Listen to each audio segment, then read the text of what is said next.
Buongiorno a tutti, siamo in una delle stazioni di Parigi e siamo insieme a Kago Boucco, che è stato ex ministro del governo togolese e che è un esperto di franco CFA. Ha scritto nel 2016 un importante libro che si chiama Come far uscire l'Africa dalla servitù monetaria, quindi un intenditore del franco CFA, del franco che viene utilizzato nelle colonie francesi in Africa e che ha un impatto sull'economia africana e di conseguenza, di riflesso, anche sull'economia europea.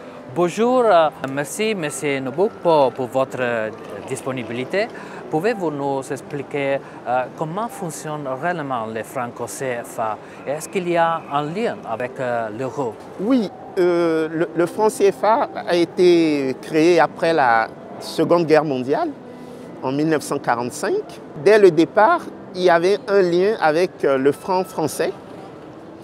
Et à la création de l'euro, ce lien a été transféré à l'euro.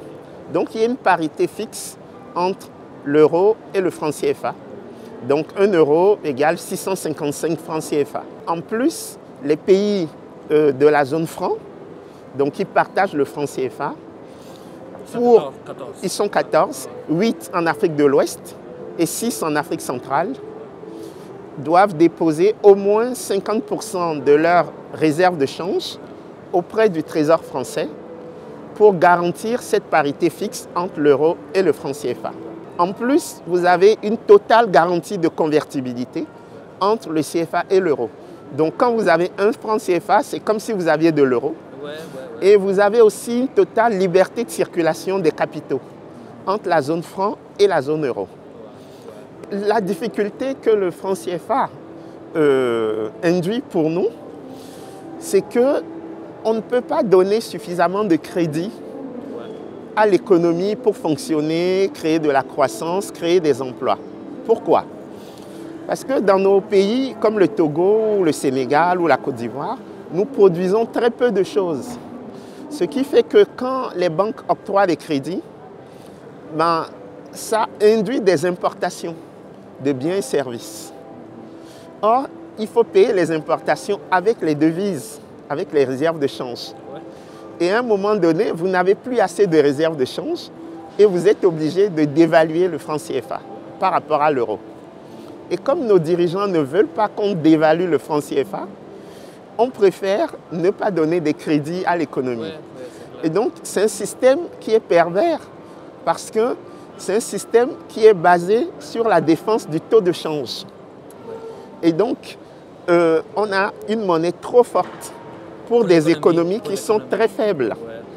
Et donc, le choix qui est fait, c'est le choix du chômage et le choix du sous-emploi, alors que ce dont l'Afrique aurait besoin, c'est créer de l'emploi pour ces jeunes sur place. C'est-à-dire que quand les gens n'ont pas de quoi manger sur place, ils vont naturellement se déplacer.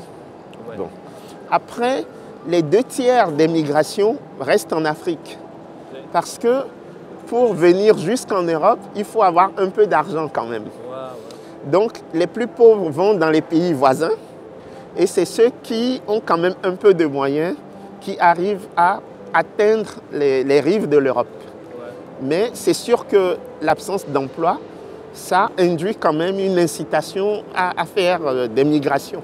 Pour vous, l'Union européenne doit demander à la France d'abandonner le franco CFA? Oui, c'est-à-dire que moi, ce que je propose à l'heure actuelle, c'est la tenue des États généraux sur le franc CFA pour que, de façon ordonnée, nous sortions du franc CFA. Parce que le franc CFA, c'est inefficace sur le plan économique, c'est illégitime sur le plan politique et c'est inéquitable sur le plan social.